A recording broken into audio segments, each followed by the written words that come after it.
Hello, Matthew Williams here with a quick review. I'm going to try and keep it 5 minutes. It went to 20 minutes before and I fucking erased that. That's not going to happen.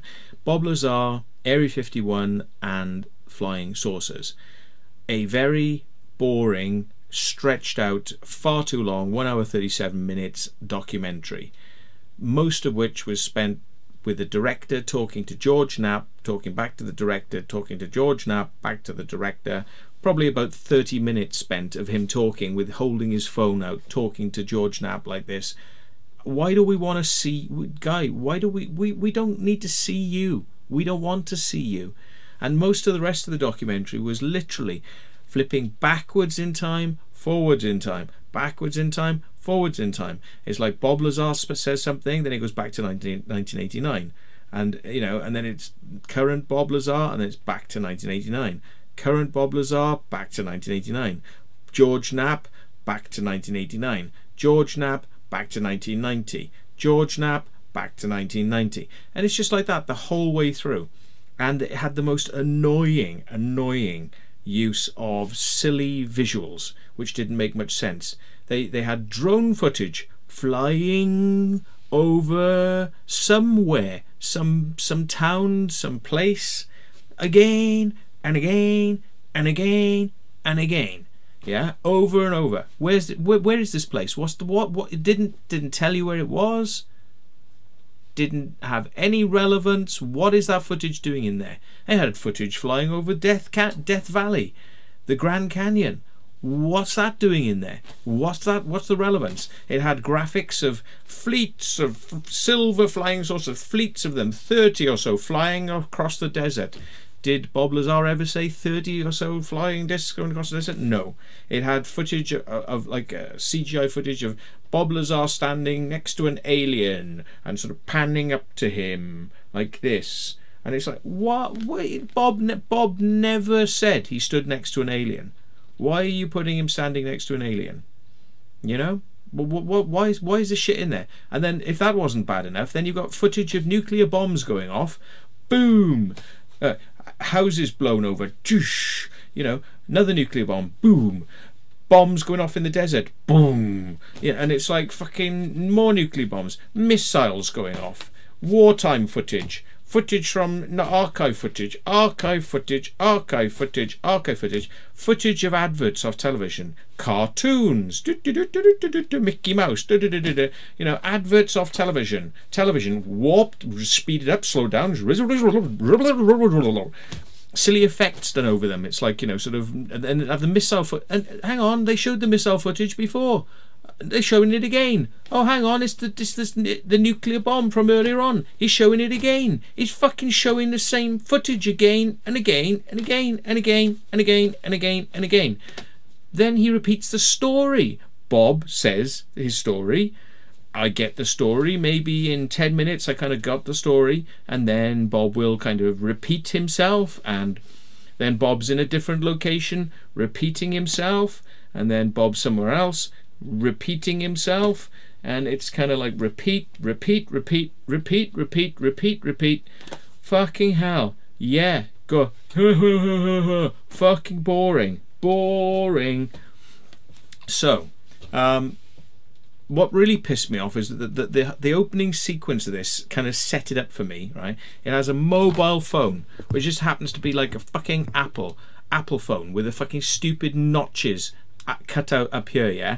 So like before we even start, it's like, oh, you're a fucking moron who bought one of those fucking stupid fucking phones that everyone laughed at. You're a stupid fucking moron who bought a moron phone. Oh, I see.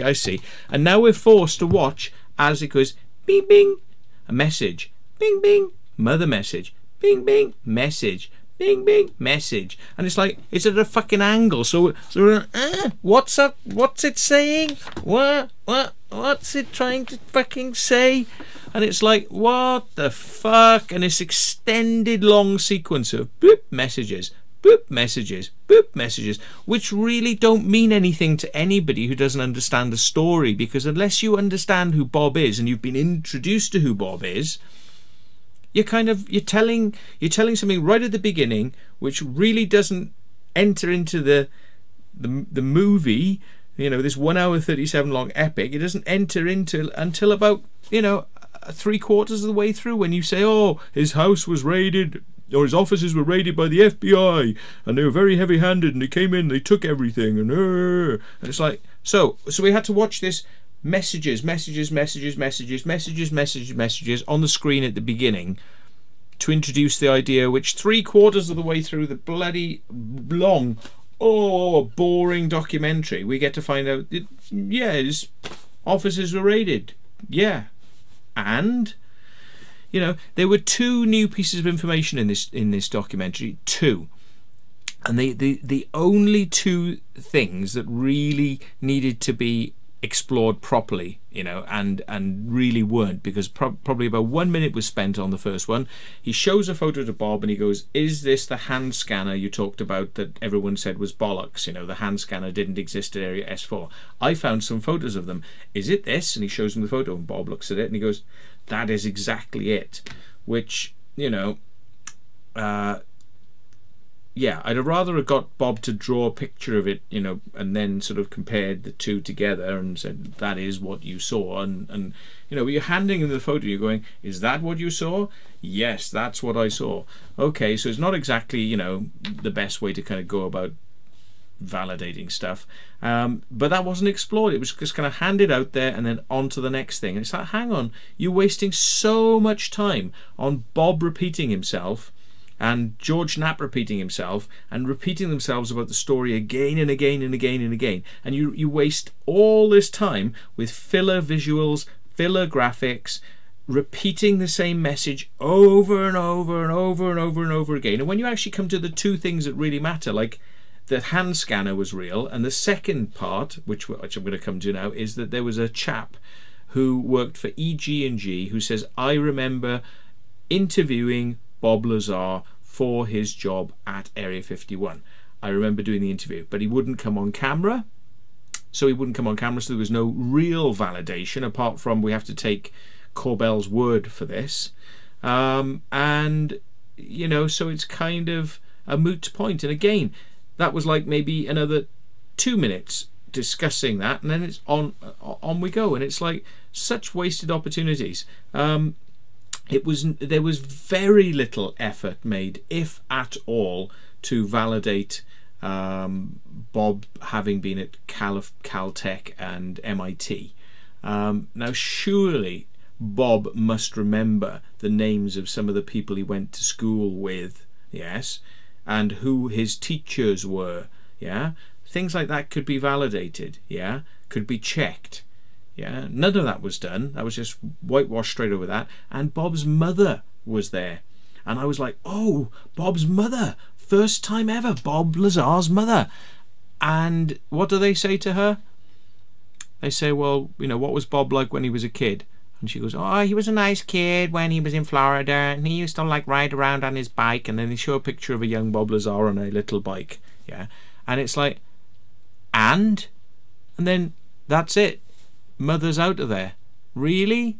Any discussion of him being an intelligent child, a bright, gifted child, doing well at school? Did he go to school?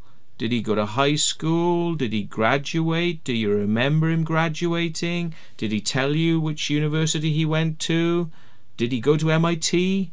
You know, questions that you could have asked that weren't asked. To me, that's just like a rug pull. What a waste! What a waste of time. Now, would I pay £15.37, $20 in effect? Would I pay $20 to watch this 1.5 hour documentary, which by all rights was, you know, it could have been an hour max. You probably could have got most of this stuff in a 30-minute documentary. You know, would I pay that much for it? Absolutely not. No, with all the mind-numbing, crappy visuals on screen, which were annoying in the extreme, yeah, with the bad editing, with the, you know, sequences of seeing, you know, the director walking up and down inside his house, you know, showing off his tattoos and his fucking iPhone, talking to George Knapp, which takes up probably about 20 to 30 minutes, I would say, of the documentary is spent with you just watching this guy holding his phone, speaking to George Knapp somewhere, you know, and this, you know, this paying $15, you know, $15-20 for that, no thanks. So that's why I didn't pay to see it. I got to see it another way, yeah, and I'm really glad I didn't pay. This is what people like Corbell don't seem to understand. They overvalue themselves. They overvalue their product. They make wild claims. You know, he made wild claims before this was released that there were going to be things in it that were just, you know, dynamite and were going to change everything. And by all accounts, the premiere was a bit of a disappointment where at the end Bob Lazar came on stage, answered 3 very quick questions, and then they went, yes, we're off now, good night, and everybody went, whoa, what? Like, I've come, you know, like thousands of miles to come to the premiere, and like Bob's just gonna answer 3 questions and like 5 minutes worth of question answering and piss off. So everything about this seems like a bit of a disappointment to me. I am glad he kind of made it, but you know, I'm not going to spend £16 on such a thing. $2-3, you're going to get lots of people buying it. 15, no. People will just say, do you know what, that's a little bit too expensive for me. Yeah, a little bit too expensive. You outpriced yourself there, sir. So anyway, thanks very much for watching. I wouldn't pay for it, but yeah, you kind of got the you know, I've just given you the spoilers for what is actually in it, which is not an awful lot, but there you go. So if you can stomach an hour and 37 of boredom of stuff you've already seen about Bob Lazar, then maybe this is for you. Thanks very much for watching.